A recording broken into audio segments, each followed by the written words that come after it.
Welcome to Your Future in Sales and Marketing, a podcast that helps you make great career decisions to get the most out of your career journey. We'll introduce you to the AXR network of established senior leaders and a handpicked group of future aspiring leaders who have it all in front of them.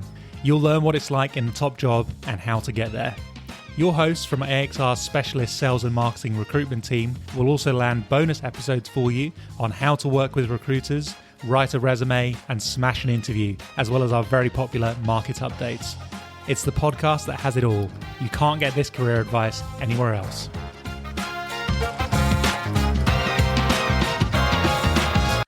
Welcome everyone to Your Future in Sales and Marketing. My name is Mike Dickson, Director of the AXR Sales and Marketing Practice.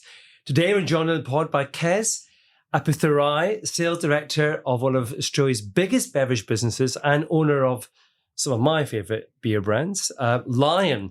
Welcome to the podcast. How are you? I'm great. Thanks for having me. You are most welcome. So let's get straight into it. We've had some fun chatting previously about what we're going to get into in this pod. I think we're going to cover some really cool stuff. So guys, listen and focus because we're going to get through lots. But before we do that, as always, your favourite brand, Kes, and you can't pick one you've worked on. Can't pick one I worked on. Well, actually, my favourite brand is not too far from where we're sitting here today, and it's Mecca. There's a few reasons why I love Mecca. One is because I love the products. They really disrupted the market when they launched, and they are an Australian business. And when you went to buy Luxe Beauty, you could really only go to David Jones or Myer. And the way that they've created this one-stop shop of amazing beauty and skincare products, it's incredible. One of the things I love about their brand is the focus on customer experience. When you walk into their stores, they are stunning. They are so beautiful. And it's not just what they bring to the environment in their stores, it's also the customer service. Because as soon as you walk in, all of a sudden, someone's standing next to you, handing you a basket, which even if you only wanted one thing, you take the basket and you'll definitely buy more. But it's also their expertise and their willingness to help and offer any assistance that you need in that beauty and skincare space. So that's really impressive. But I think one of the things I love most about Mecca would be both their loyalty and how they do personalization.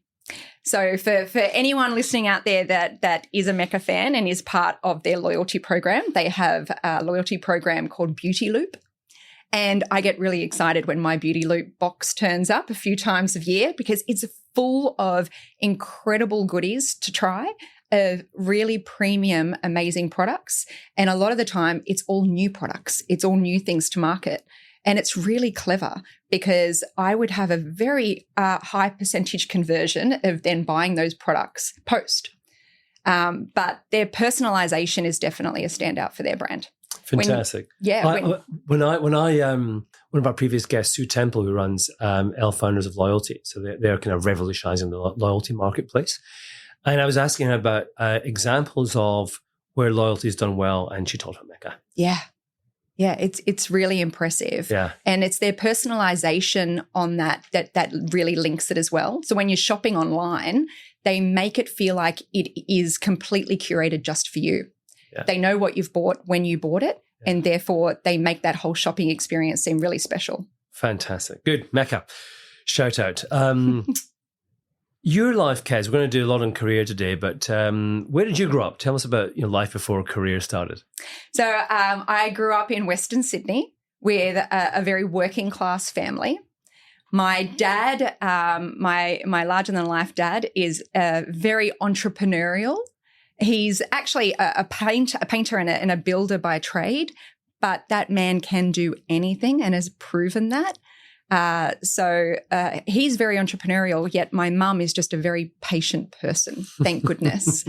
And from a young age, we had a lot of businesses and we ran a huge multi-group of service stations. So, Mike, as soon as I could see over a counter, I was in customer service. Yeah, I know the feeling. I grew up in family business too, and I was doing things I look back on now and go, child labour, really? Yeah, but, definitely. It's what you do. Yes. It's what you do. Did you think about working with your dad or going into the family business? Actually, it wasn't really a choice. It was just life. If I wasn't at school, I was working. Yeah. And I learned a lot from my dad about both business and people. I watched how he treated people, how he communicated, how whether you were a customer, a supplier, the cleaner, he just had this real authentic way of truly caring about people and how he did business. And it would always come back to him in spades. So I learned a lot through watching that. But as much as being part of customer service and even the things like working Christmas Day. So you would know that too, being part of a family business. Absolutely. And talking of innovation, this was back in the day before things like swap and go gas bottles.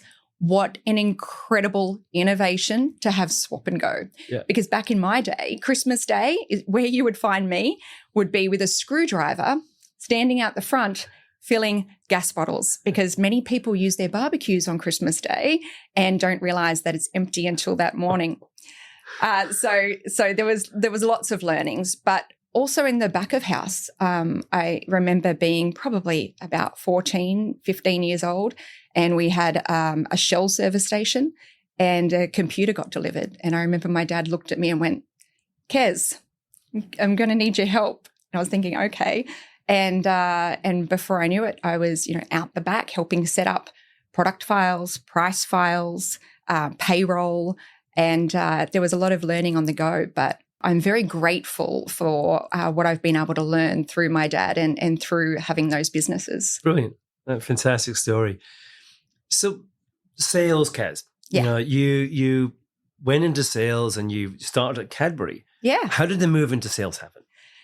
It was really through working with some really incredible reps.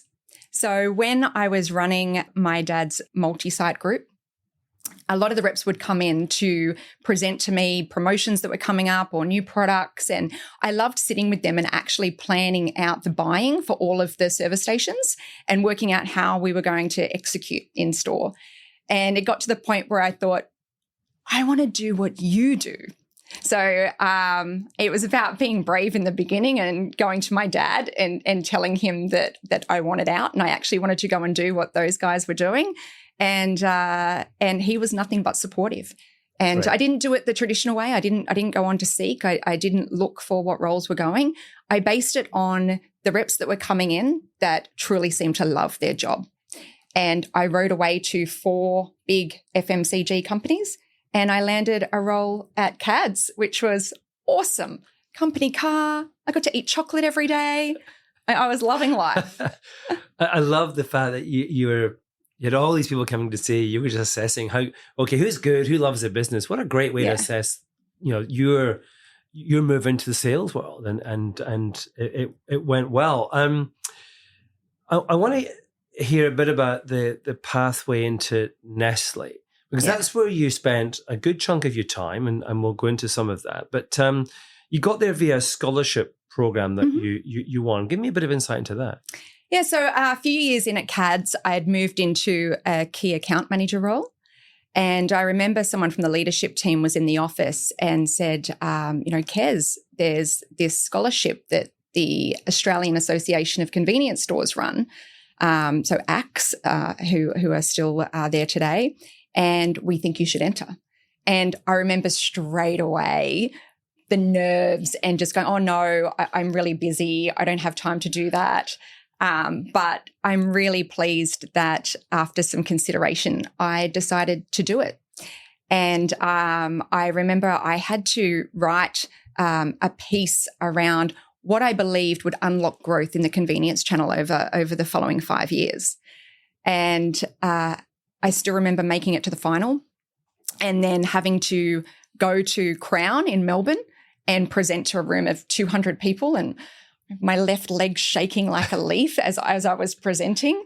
And I won, and it was incredible. And I got to go on a study tour and meet lots of incredible people from the industry.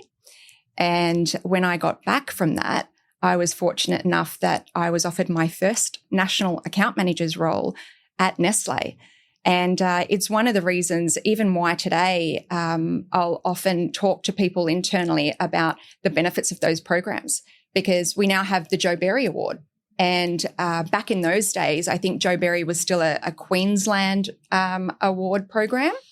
But I think that those programs really push you out of your comfort zone and are great opportunities to learn and develop. I completely agree.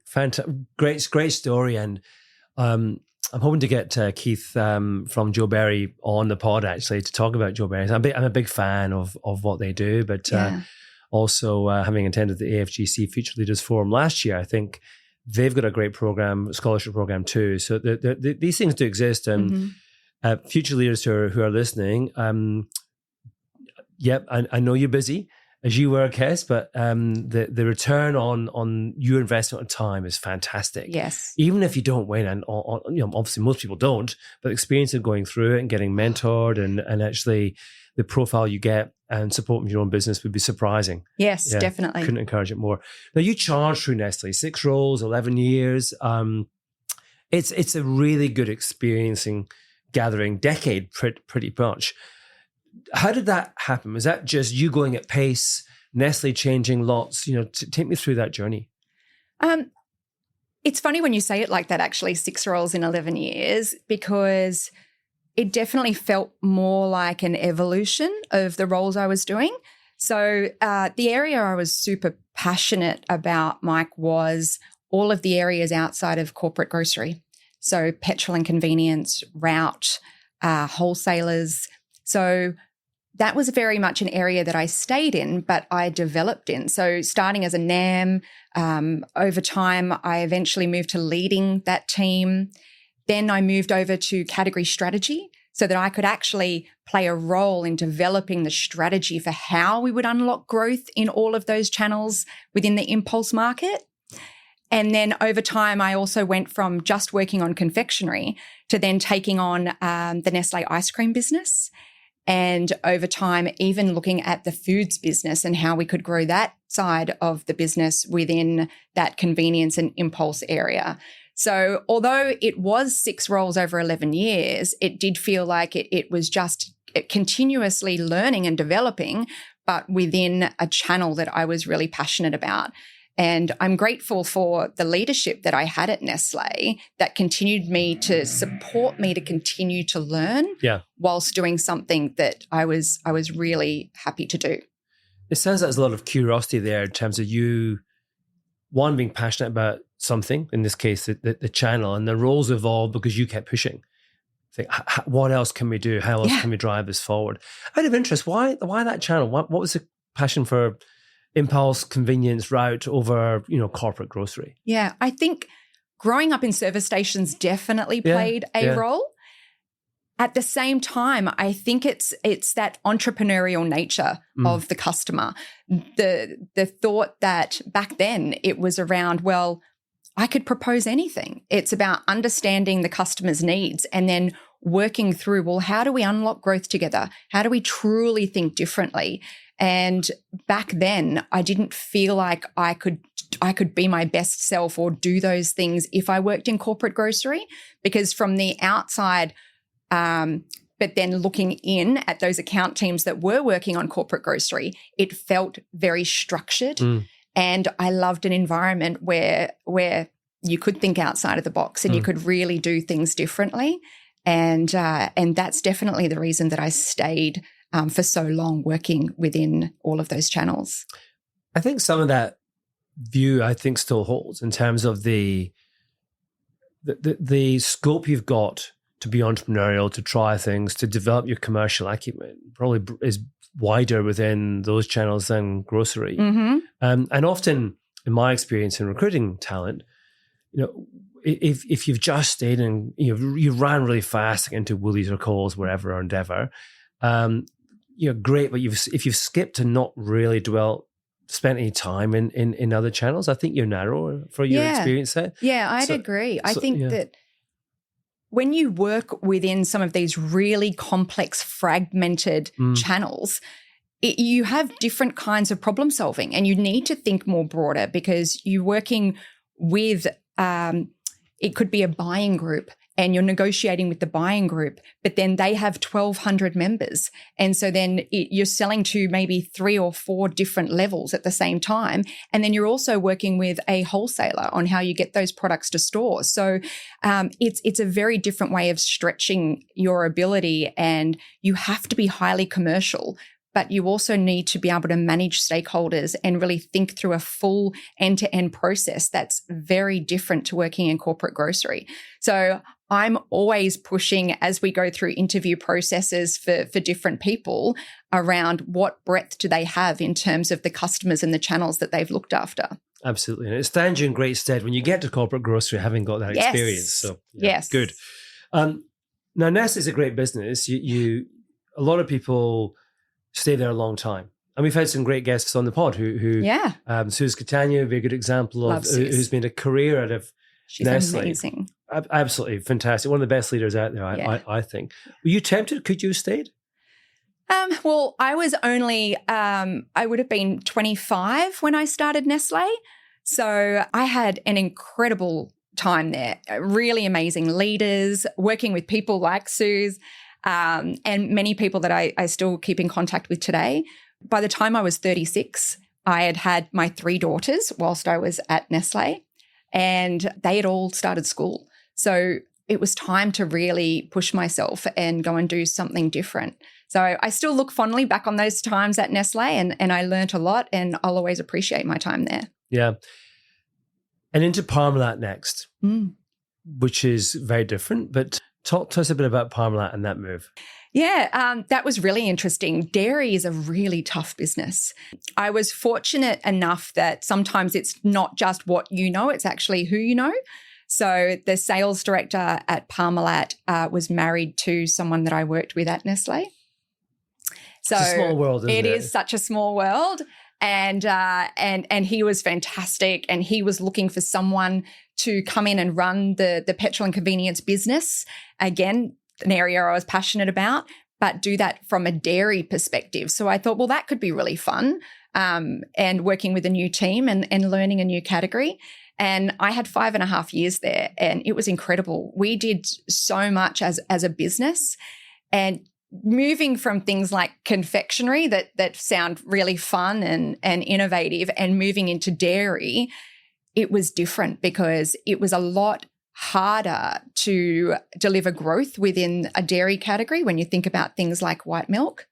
But we focused a lot on the beverage category, and we had an incredible category team, and we all worked really closely together with our customers on doing things differently, understanding our shopper, our consumer, and really innovating fast behind that. And we had some incredible wins. I remember we did a heap of work with 7-Eleven, who was one of our biggest customers. And we worked with them in one of our labs out at Lidcombe.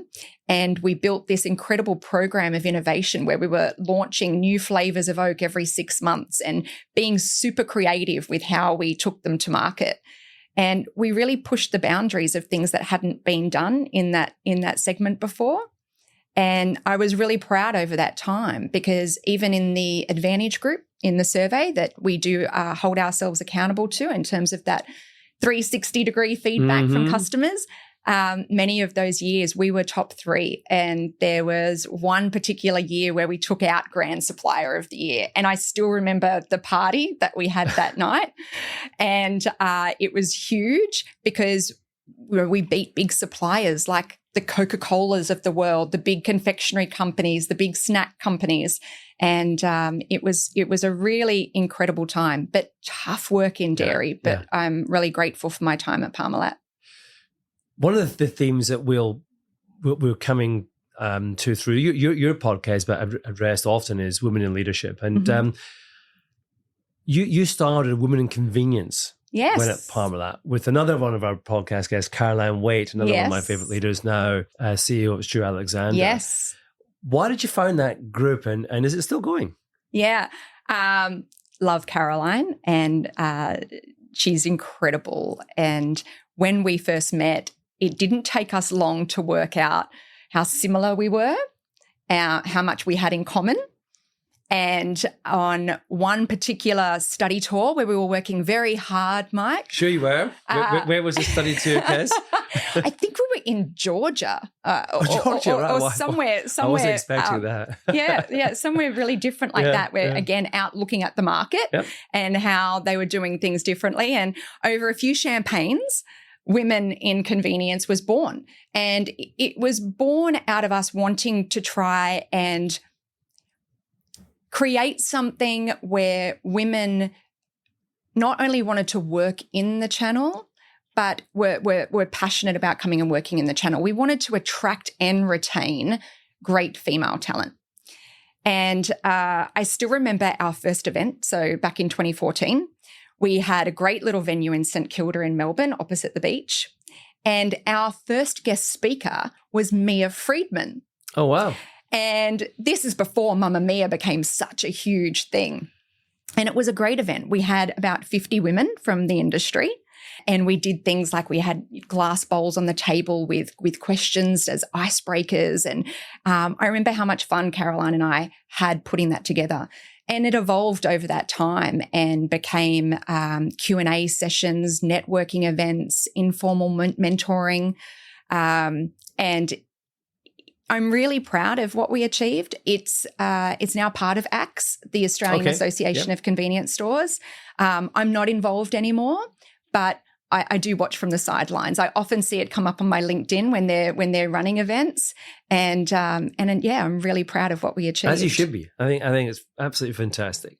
Now we come to Lion next, which is the sales director. So that move has worked out very well for you. It's an enormous business. You have a very large role, but it wasn't easy for them to get you in. They had a couple of cracks, didn't they? Why did they struggle initially to grab your attention? What was the kind of, were you just playing hard to get, or what was this situation? Well, no, definitely not hard to get, but I wasn't looking. Yeah. I was having a really great time, as I mentioned, with my team at Parmalat. And when Lion called, I remember being quite surprised, but also thinking it's the liquor industry. And in particular, at that time, Lion was a very beer-focused business. So there was definitely part of me that thought, is it going to be a bit too blokey? Is it really the right business for me to move into?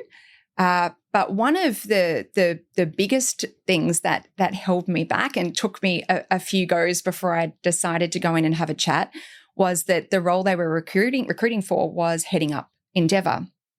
And as you've heard through my career, I built my career on working on all the channels outside of corporate grocery.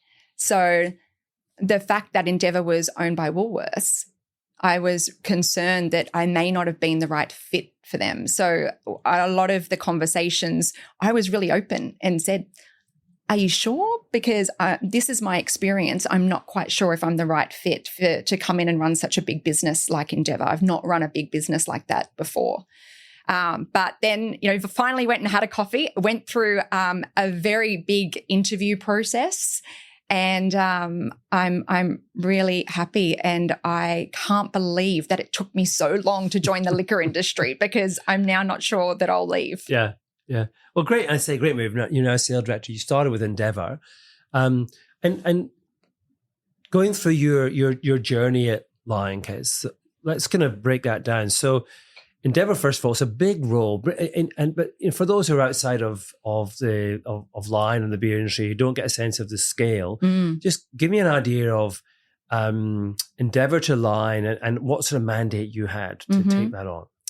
So definitely a big business. Like Lion overall is over a $2 billion business. And managing Endeavour, we're responsible for around 40% of the overall pack business. And I guess our mandate or our purpose coming into that role and running Endeavour, we already had quite a strong base in terms of a really collaborative partnership with Endeavour, doing some good things. And when I came in, it was all about, well, how do we push the barriers and do more? How do we add more value to their business and in return add value to our business? So one of the things that we did was very focused around collaboration. So when I came in, one of the first things I noticed was how the sales team very much operated as the sales team, as the account team for Endeavour. So we started operating as one business, as one demand, when you think about the demand funnel. And we said, okay, well, anyone that touches Endeavour plays a role in how we deliver growth to Endeavour. So very quickly, I worked through about, I think it was 17 people that touched Endeavour in some way that could help us make decisions faster, move faster, and problem solve quicker. So it meant that the person that was working through supply and demand, so our VRPs, or marketing, category, shopper. So everything that we did as a team, we did as one full team. Even a weekly sales update, I included everybody. And I think it had a lot of benefits over time because they are such a big business that it can have too much impact if you're not problem solving quickly and you're not working on how we unlock growth for them and for us long term. And it's still the way we operate today across our business. And I do think that it has enabled a lot of opportunities that we may not have had if we were still working within different silos. Love that phrase, one demand. It sums it up really in terms of actually how business should face into a customer. It is every part of the business is delivering for the customer. So that kind of GM of customer almost comes to life in that one demand concept. It's a really cool way of describing it. And were the fears of not having done corporate grocery, founded, or you got in, you thought, actually, I can do this. It's not as kind of as rigid as I thought it was going to be, or were you able to apply that innovative thinking? Yeah, I think it was probably a little bit more of a shock to the team when I first joined Lion, because I don't think that I was what they were used to. And I have high curiosity, also a lot of learning agility. So I will push to do things differently or investigate areas that I don't know anything about.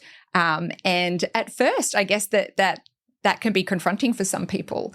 Whereas now I think everybody's very used to it, and it's how you get the best out of people because it stretches them as well.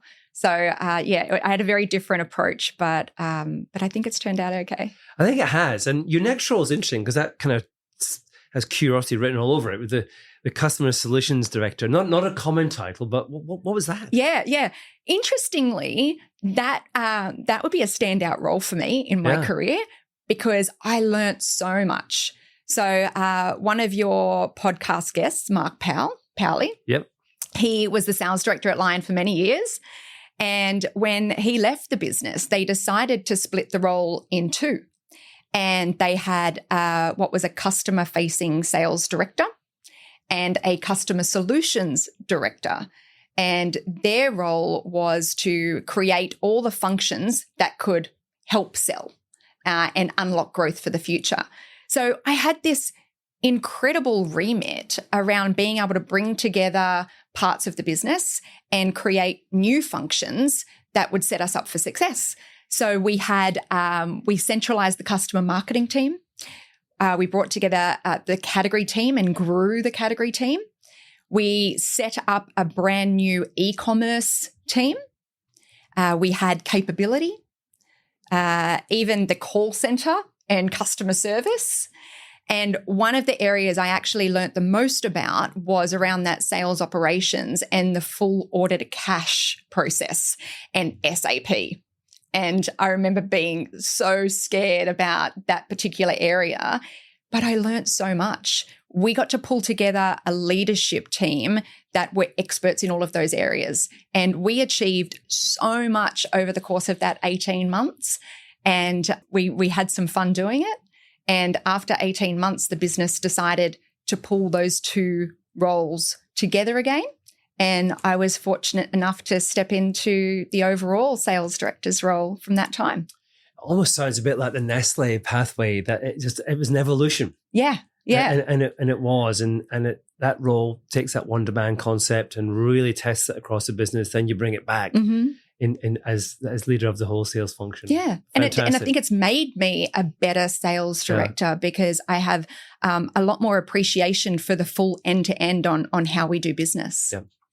And we'll talk next a bit about your role. And that's part of the pod is to take a senior leader and describe what they do, because often for those who are looking at your role kind of make assumptions or think they know what you do. They don't really know to a large extent. So the pod is about picking that apart a little bit. So but before we do that, I want to give you a chance to talk about Lion. So I'm hearing a lot of good vibes in the market about Lion from people who are working there. The engagement scores are really good. Over 80 in sales. Fantastic. You've got great momentum. But here's your opportunity to talk to the listeners. Your sales pitch online, it's EVP, it's culture. Yeah. It definitely starts with the culture. We are a people and performance culture business. And we have some really iconic Australian brands that are just part of the DNA of this country.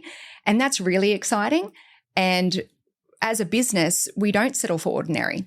And we are truly about the moments that matter. We talk a lot about, making the moment mean more. And that's in every way. We're really focused on capability and unleashing the potential of all of our people.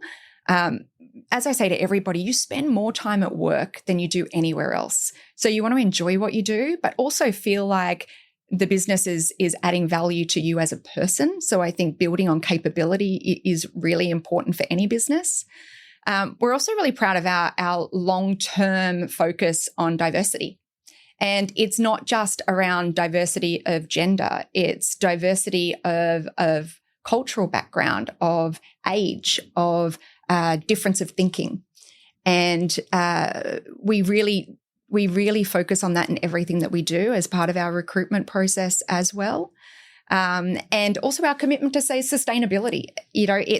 We take that really seriously, and we perhaps don't talk about it enough, but the work we do in that space is incredible in terms of whether it be with our breweries or even on our brands. So more recently, the work that we've done on Forex with the Great Barrier Reef.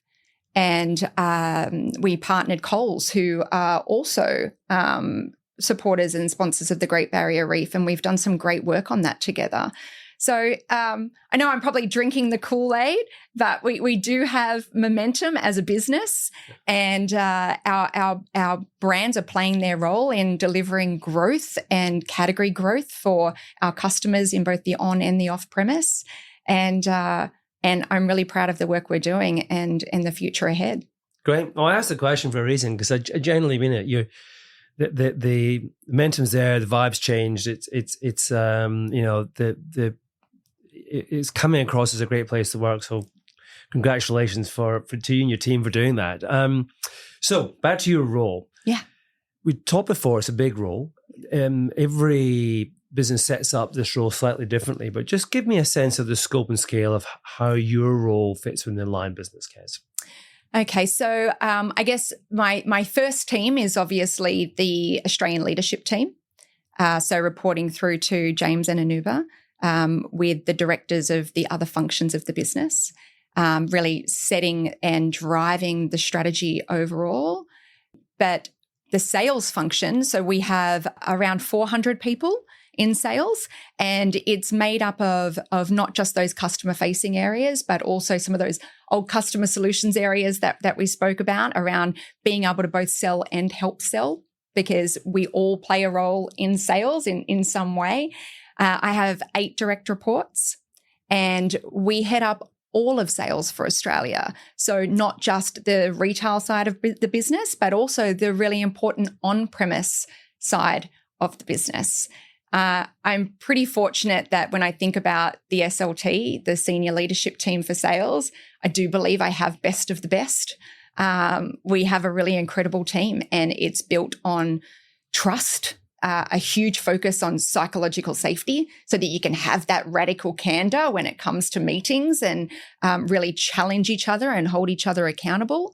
but it's highly collaborative, and we sell beer at the end of the day. So it's also about having a little bit of fun. And when the results are good, that definitely helps. Yeah. Well, I can testify. You've got a great team. I know a lot of you leaders.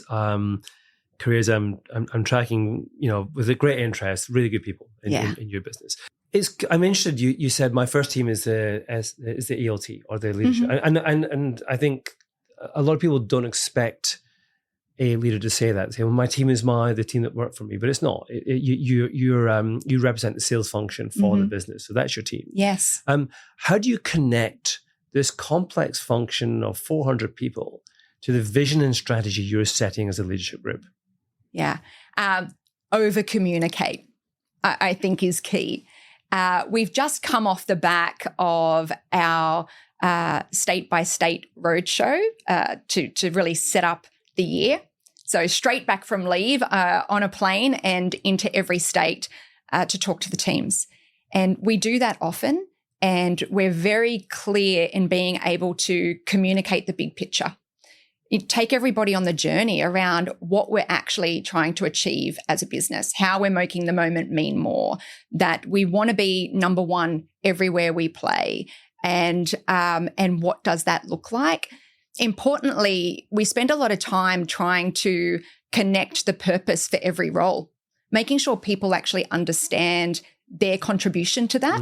And making it really simple. It doesn't need to be complex, because when people understand their role within achieving that bigger goal, it makes everything a lot easier.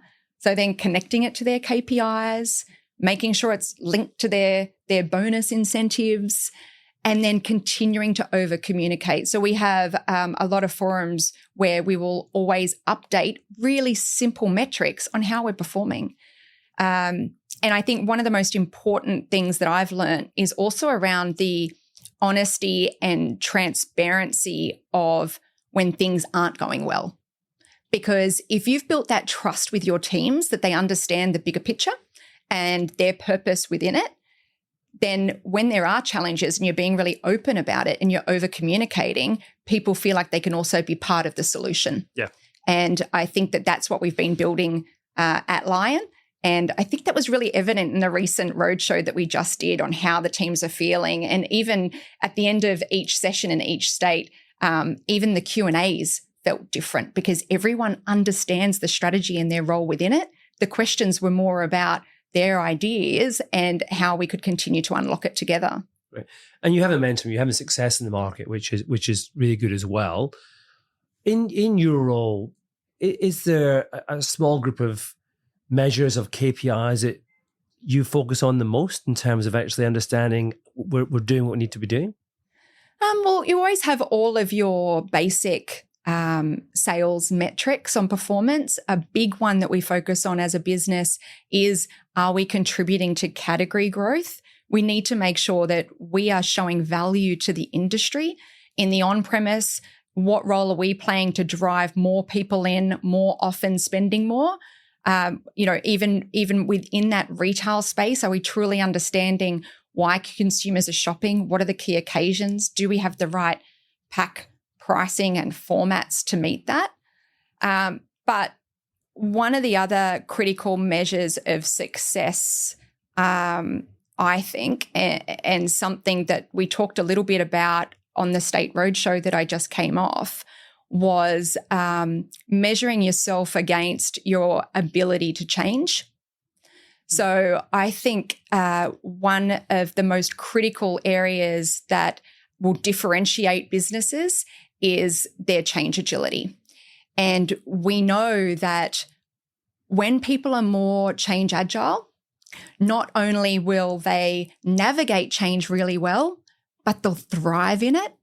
So I do like to think that a big success measure is how quickly and effectively can you respond to change in the market to ensure your strategy is set up for the biggest opportunities. Yeah, it's that old cliche, change is a constant. Yeah. But, and if you look over time, the sales function evolves, it changes, and that the phrase we've talked a couple of times, one demand function, that's really interesting. Where do you think it's going to go? If you were to kind of gaze forward in terms of this journey of change for sales, any kind of forecasts or predictions as to what you think the function might look like? Well, it really is evolving. We've gone through a lot of change in the last few years. And that was one of the questions that I had at one of the recent QAs is, Kez, will there be more change? And my answer was yes. And I think it is incredible how we have built that muscle. I think the change will be an evolution, though. It's going to be tweaks based on understanding the consumer, the customer, our shoppers, and the category, and how we continue to lean into that. As a business, when I first started, we were very focused on beer, whereas now we're a really proud beer and RTD business.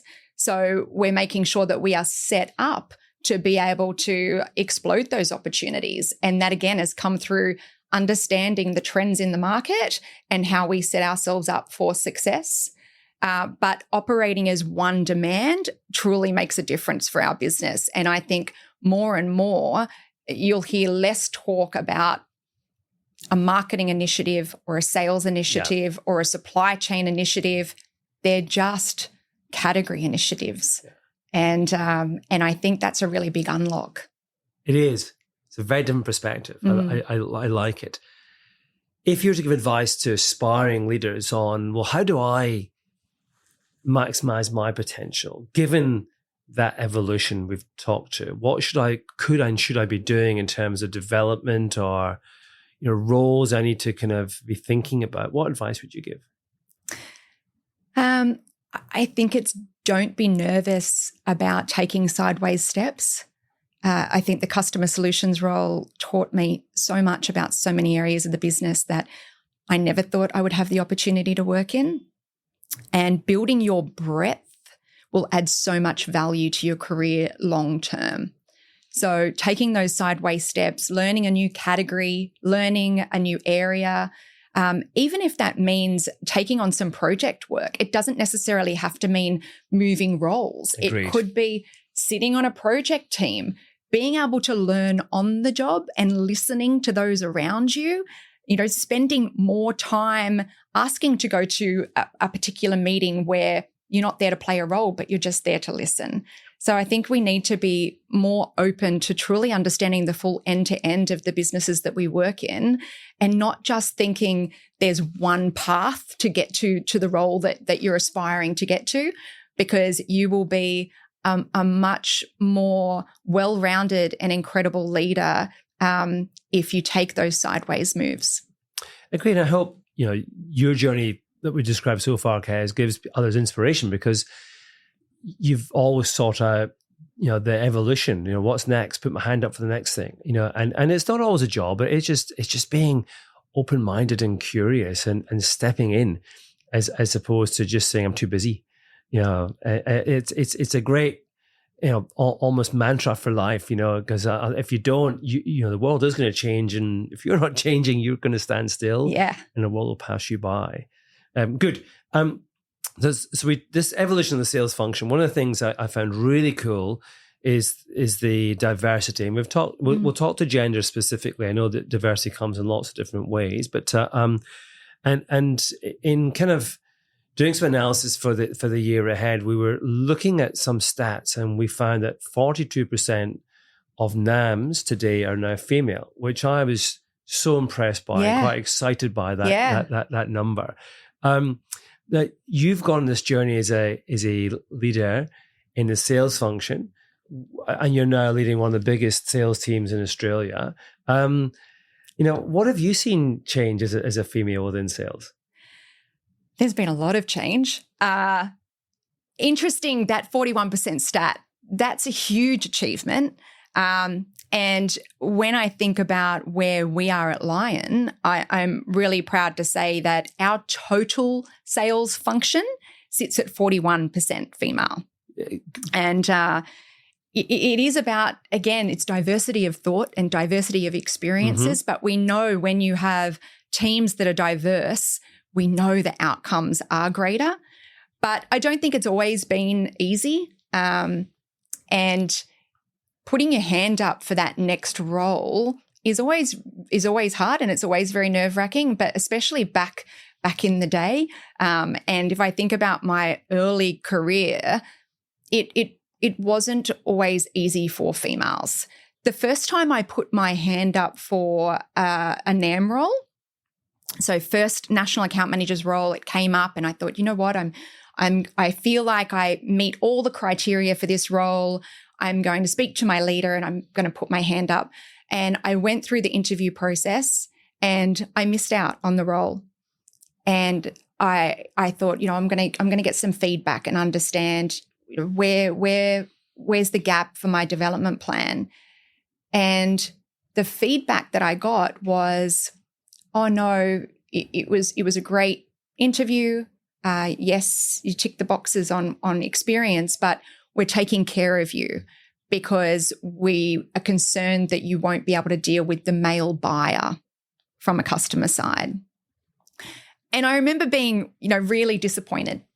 And I think that it's just really important that we have more confidence around diversity. And I think we've come a long way since then, because one of the key learnings for me through that time was the miss in the fact that buyer moved on 3 months later, but I missed out on that opportunity. So I hope that that's not still happening in businesses out there today.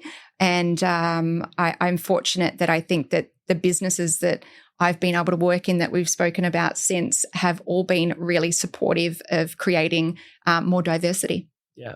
Well, that stat of, you know, almost exactly the same in terms of your gender mix within Lion compared to the market. It's the same number, which is really cool, actually. So it's definitely changing for the better. But honestly, it makes me wince, that story. It really does, because who knows how the buyer would have reacted to you. Yeah.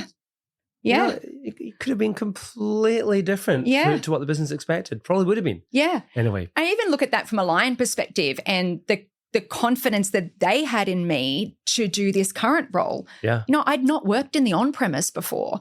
And I remember walking into this role thinking that was going to be my biggest challenge. Like, how would some of these really big, incredible male publicans respond to having a female leading a beer business? And, 2.5 years later, I think I have met some of the most incredible, inspiring, entrepreneurial, astute male and female publicans. And I think that we are really seeing change, and it is more about the person in the role than the gender. Yeah, I think a lot of the views are just based in history as opposed to the reality that we're in today. From a Lion point of view, I mean, it's great that they've invested in you, Kez, and running the function that you're running just now. What is Lion doing to enable that diversity, that female mix that you've got, but more broadly, diversity? Well, we speak really openly at Lion about diversity. And again, that's whether that's gender, cultural, age, as I said, it's known. And even through when we advertise for roles, we go through our selection process for recruitment. It's always done with that full lens of inclusivity. So how do we make sure that we have a really diverse group of people to put through that process? And I think it's just become the way that we do things. Even in terms of retaining good talent, we're very focused on capability, on development planning, and making sure all of our key talent, including those key female talent, have really strong development plans. So because it's not a new journey for Nestle, because it's been something we've been, for Nestle, it's not a new journey for Lion. It's just part of what we do and who we are as a business. I think that's where we have got to that 41% for total sales, and we are focused. One of the standout areas was around the gender pay gap. No, we were well ahead of our time at Lion in terms of addressing that, but before many other businesses started to look into that. And I think that's something we should be really proud of. Great. Fantastic. I love the fact it's just part of what you do now. It's the culture, the perceived way, just the way you go about it. Fantastic. Yeah. At the end of the day, Mike, I still think it's important for it to be the best person for the job. Yeah. But it's more about, have you really thought through that diversity that you have across your teams to ensure it's the best person for the job? Yeah. And you take a function like sales, which has predominantly historically been more male orientated. The fact that we're at 42% now, it will actually surprise a lot of listeners, I think. But actually, when you take a step back and look at your own teams, does it really surprise you anymore? Probably not. Because your teams are probably going to be the same. Yeah. So we are definitely getting there. Now, finally, back to you, Kez. Your career, we've had this amazing journey to where you are right now. What does the future look like? I don't actually know, Mike. It's I've never had a 5-year plan. Do you remember when you were younger, like everyone was like all about this 5-year plan? I'm like, I don't have a 5-year plan. I'm really enjoying my time at Lion, and we are really focused on making the moment mean more. And I think there's still a lot to do here. What I have learnt over time is to have more confidence in my ability and the role that I can play, and having more confidence to be okay with aspiring for that next role. So I do believe that one day I could be a great GM or a great MD of another business. For now, I still have a lot of work to do in this role and at Lion, but I'm really excited about the future too. Well, you've been on an amazing journey. There's a long way to go. I can't wait to see where that goes, Kez, within Lion, what fast forward, whether that's in other organizations, as you kind of reach the most senior levels of leadership. But I've loved listening to your story. So thank you so much for coming on the podcast. Thank you for having me. It was great. Thanks. You're very welcome. If you're new to the pod and have enjoyed Kez's story, we have over 100 episodes for you to dive into with a mix of CEOs, sales leaders, CMOs, and future leaders sharing their career insights. We've also produced a specialist series of mini pods called How To, where we explain how to build a resume, how to nail an interview, how to resign, how to get promoted, all the kind of cool stuff, recruiter secrets. We'll so dive into those. Thanks again, Kez. Thanks, Mike. And from me, Mike Dickson of AACS Recruitment and Search, thank you for listening. And we'll be back soon with more episodes and insights to help your future in sales and marketing. We hope you enjoyed today's podcast from AXR Recruitment and Search. We're passionate about helping you get the most out of your sales and marketing career. Keep listening as we bring you more career insights and advice from Australia's inspiring sales and marketing leaders. See you next time on Your Future in Sales and Marketing.